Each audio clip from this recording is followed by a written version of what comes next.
Wedang kopi.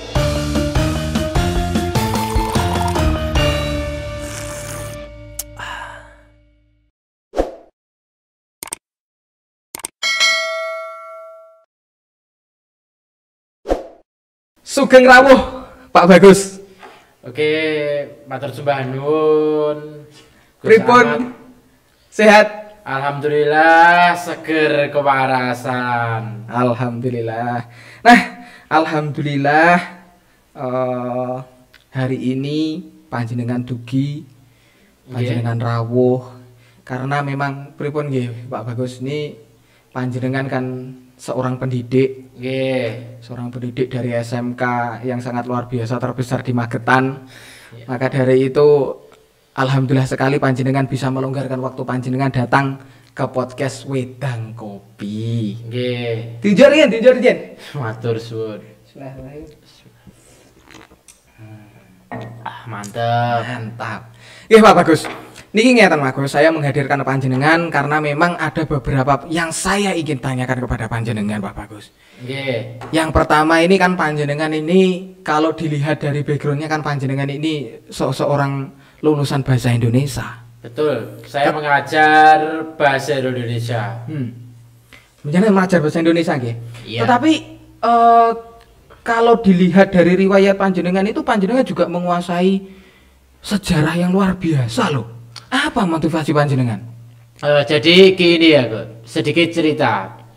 Saya itu waktu SD tuh suka membaca buku. Ya buku apa saja.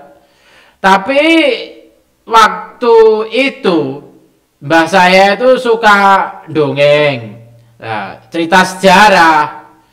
Nah dari situ saya mulai suka baca buku sejarah.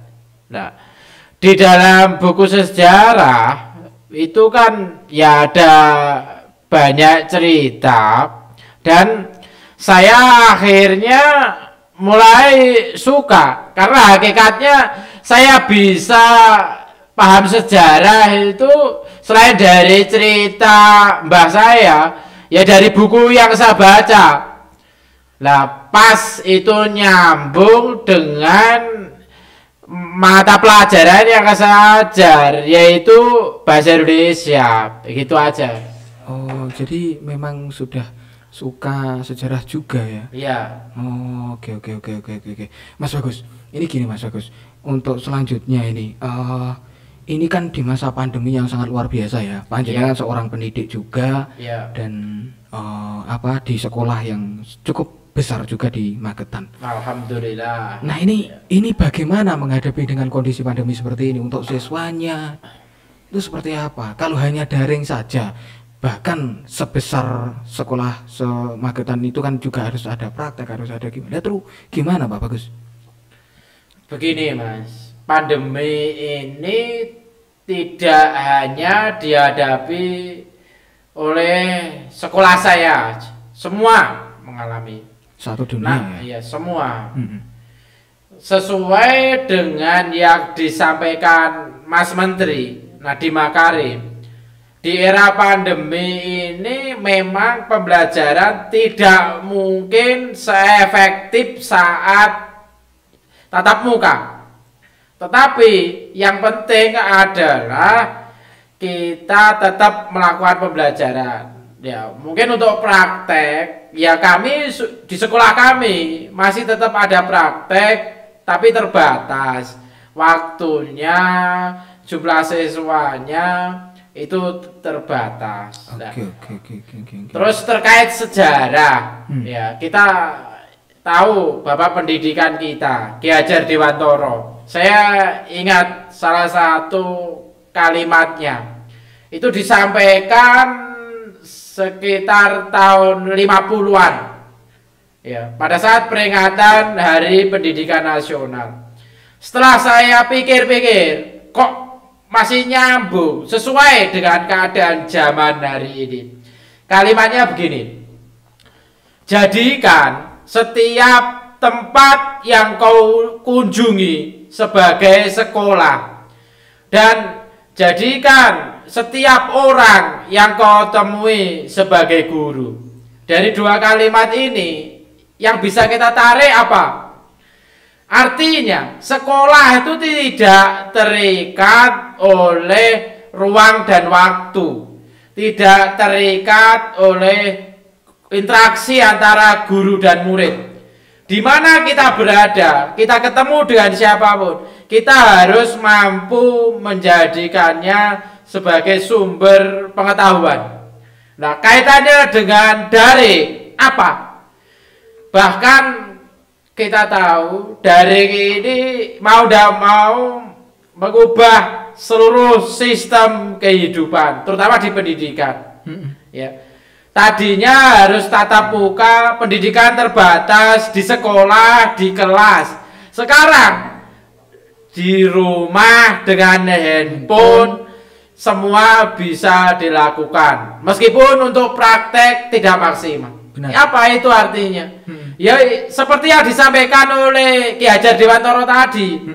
Jadikan setiap tempat untuk memperoleh ilmu. Dan kita bisa belajar dari siapa saja. Betul.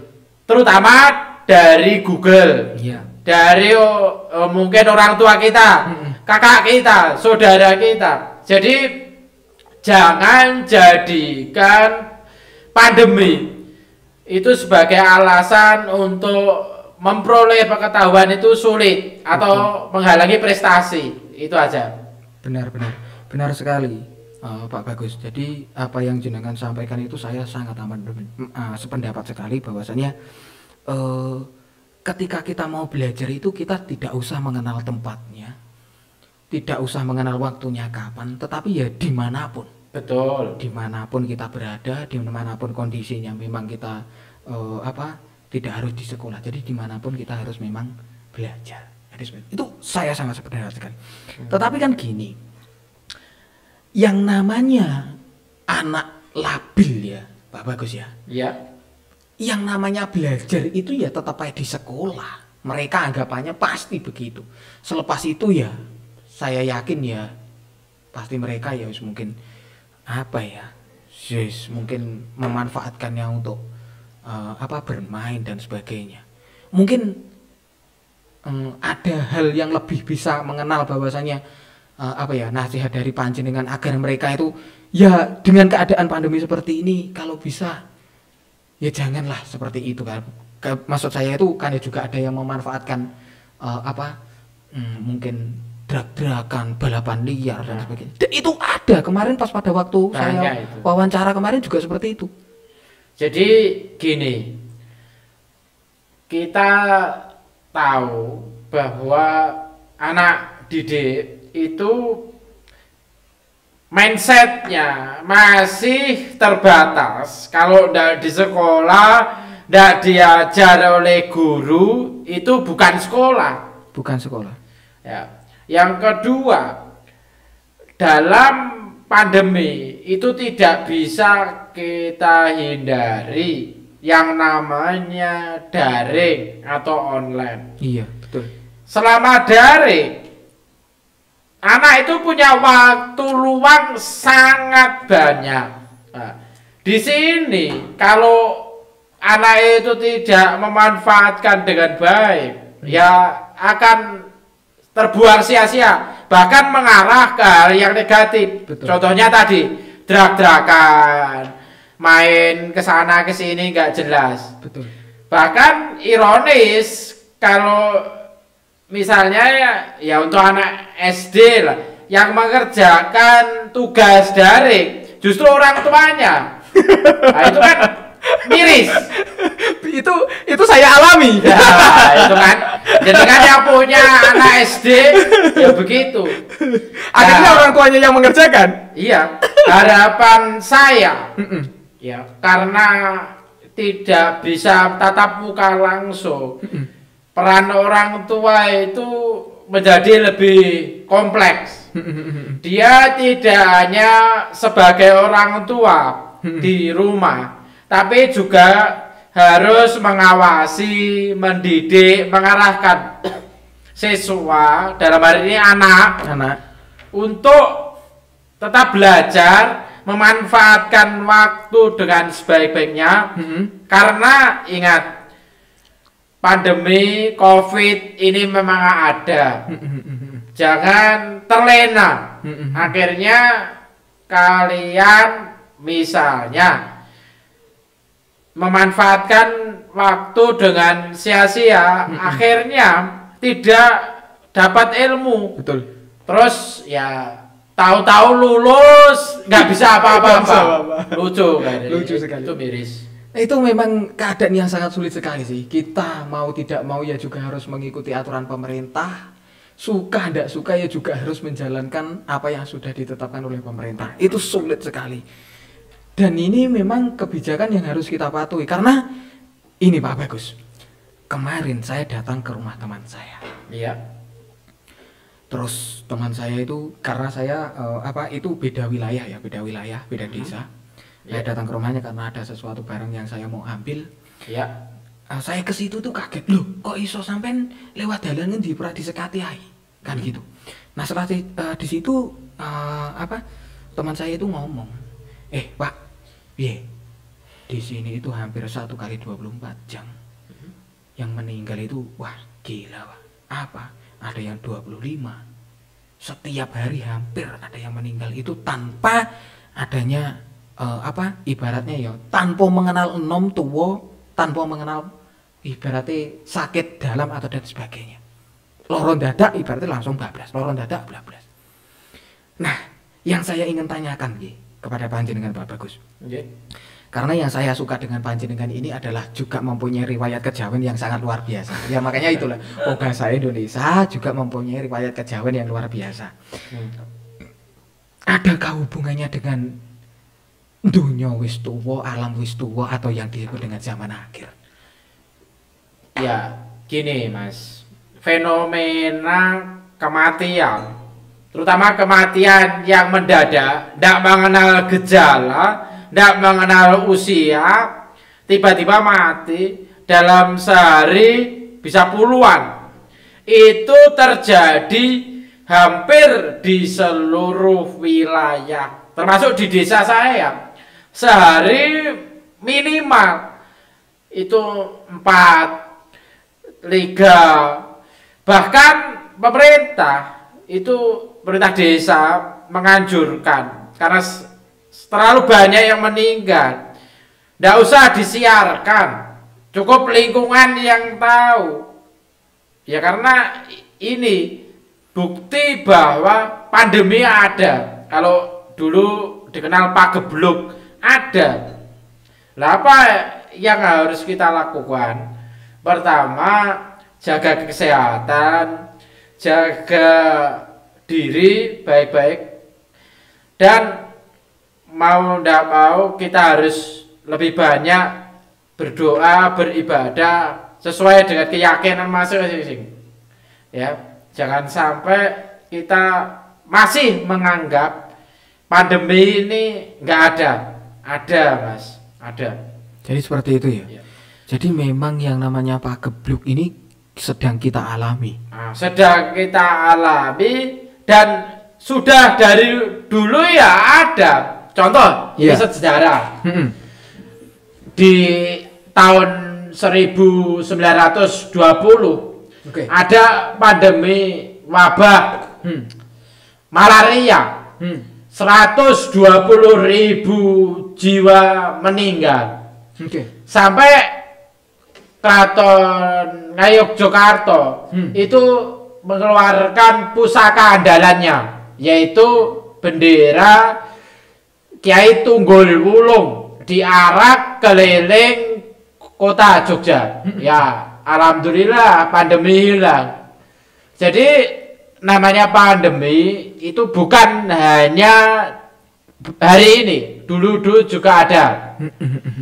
Jadi untuk masyarakat ya jangan terlalu banyak mengeluh, tetapi jangan meremehkan. Ya. Terus terkait dengan pertanda zaman tadi,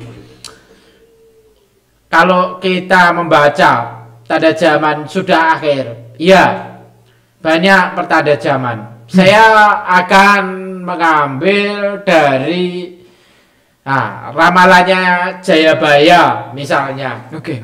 Saya ambil 4 bait yang terkenal saja ya. Oke. Ya. Besok yen wis ana kereta kencana tanpa jaran, iku berarti tandane zaman Jayabaya wis cedhak. Apa itu kereta kencana tanpa kuda? Ya, itu kita bisa lihat ada mobil, ada motor tanpa kuda, kendaraan yang bergerak tanpa ada kuda, yaitu mesin. Iya. Sekarang sudah banyak. Itu tanda akhir zaman. Yang kedua, bait kedua. Besok tanah Jawa kalungan wesi. Itu apa maknanya? Kalau secara saklek apa adanya. Mosok Jawa kalungan wesi. Kalungnya kaya apa? Nah, itu kalau kita maknai sekarang banyak rel kereta api melintasi seluruh pulau Jawa. Nah, itu maknanya tanah Jawa kalungan wesi. Itu pertanda.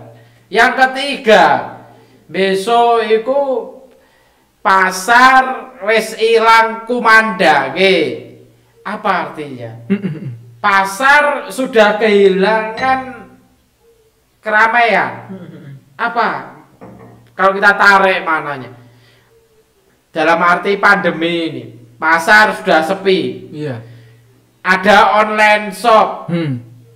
Pasar tidak harus bertemu secara tatap muka, lewat lagi-lagi handphone. Barang bisa diantar ke rumah. Betul. Itu kan sudah bukti lagi. Bahkan saya sendiri orang Magetan. Mbah saya tuh pernah bilang, "Le, besok yen Gunung Lawu kalungan inten, berarti donya iki wis tuwa." Saya mikir, berarti apakah di Gunung Lawu itu banyak harta karun? Nah, ternyata bukan. Apa? Saya lihat dari desa saya, di rumah saya. Iya. Kalau malam lampu di sekitaran Sarangan itu bercahaya seperti inten. Apa ini maksudnya? Berarti ada modernisasi yang terjadi di Sarangan. Sekarang sudah. Ya. Itu bukti lagi. Ya. Jadi bahkan orang dulu itu begitu waskito, mampu membaca pertanda zaman sedetail itu. Jadi kalau Kanjeng Nabi bilang salah satu hadis itu, kiamat itu nggak akan datang sampai orang berlomba-lomba meninggikan bangunan. Apa maksudnya? Apakah sudah terjadi hari ini? Sudah. Buktinya apa? Gedung-gedung percakar langit itu sudah ada. Bahkan di Arab terdapat gedung tertinggi di dunia, Burj Khalifa. Itu ada di Arab. Terus ada lagi nanti kata Kanjeng Nabi di akhir jam bayangan Ka'bah akan hilang. Kok bisa? Ka'bahnya masih kok bayangannya hilang. Ternyata masuk akal. Ini misalnya Ka'bah. Ka'bah itu ketinggiannya sekian. Lah Burj Khalifa ketinggiannya 3 kali lipat. Kalau ada matahari dari timur, ini ketutup. Ya menutup. Bayangannya hilang. Sudah terbukti. Ada semua itu. Nah, apa yang harus kita lakukan kalau sudah tahu ini akhir zaman? Saya berpesan kepada masyarakat untuk satu, tidak usah panik, tidak usah terlalu takut. Iya. Takut itu membuat kita khawatir dan imun tubuh lemah, tambah sakit. Ya, apa yang dilakukan? Waspada, ingat kepada Sang Maha Pencipta, beribadah, jaga kesehatan. saya yakin kita akan selamat dari pandemi ini. Amin. Amin, amin, amin. Terima kasih Pak Bagus atas semua nasihatnya. Terus untuk selanjutnya ini gini. Kalau untuk pergantian tahun menurut Jawa itu seperti apa Pak Bagus? Gini, di Jawa itu bahkan menurut saya perhitungan kalender Jawa itu kalender paling otentik di seluruh dunia. Menurut saya yang mendalami sedikit tentang Jawa, ya. Kalender Jawa disempurnakan di era Sultan Agung tahun 1633. Oke. Keakuratan kalender Jawa ini bisa sampai 100.000 tahun. Pernah diteliti seorang mahasiswa matematika dari Unibra.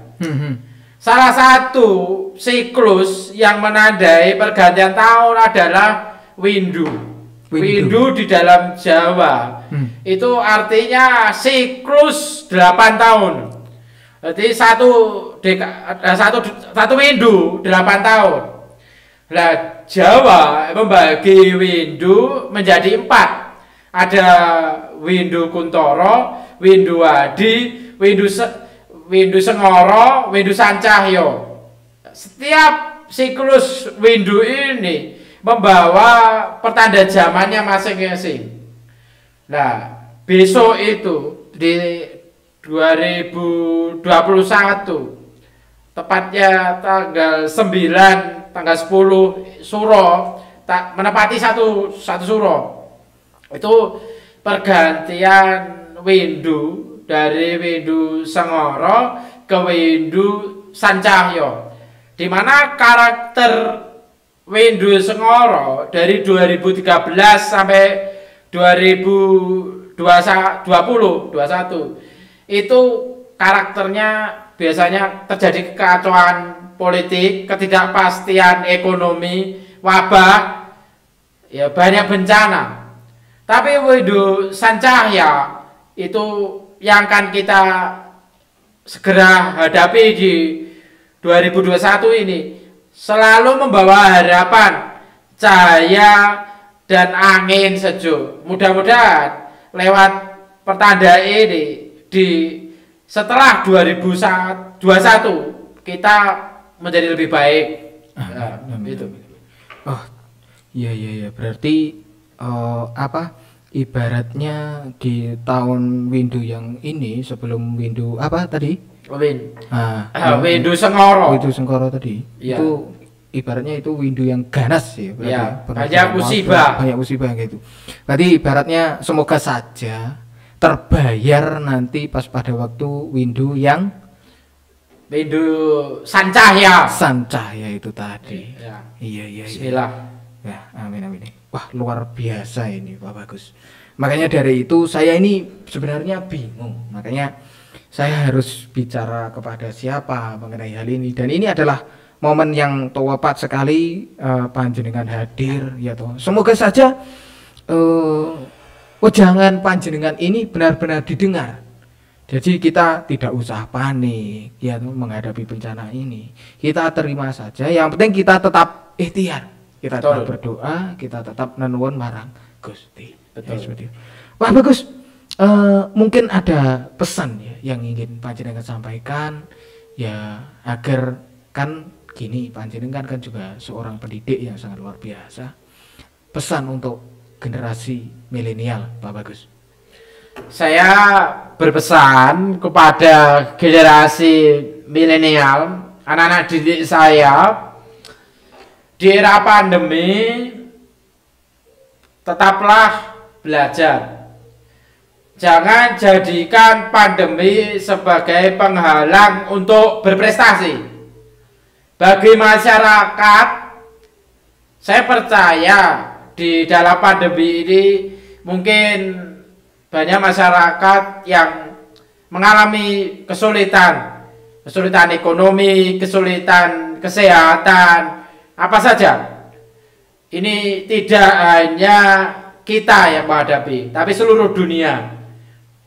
Namun tetaplah berikhtiar, berdoa, jaga kesehatan dan selalu patuhi protokol kesehatan. Dan ini pesan yang selalu saya sampaikan kepada generasi muda. Jawa digawa, Arab digarap, Barat diruat. Terima kasih. Terima kasih. Wejangan yang sangat luar biasa sekali. Dan semoga saja wejangan-wejangan panjenengan benar-benar menjadi tolak ukur kepada generasi milenial. Oke. Terima kasih Pak Bagus atas kehadirannya. Terus saya ucapkan lagi apresiasi terhadap panjenengan karena panjenengan seseorang pendidik bahasa Indonesia tetapi mampu juga mewakili pembelajaran tentang Jawa, pembelajaran tentang sejarah itu sangat luar biasa sekali. Mungkin nanti kita akan sambung di video-video selanjutnya mengenai tentang sejarah Pak Bagus ya. Iya, pasti. Terima kasih Pak Bagus. Terima kasih. Rayu. Wedang kopi.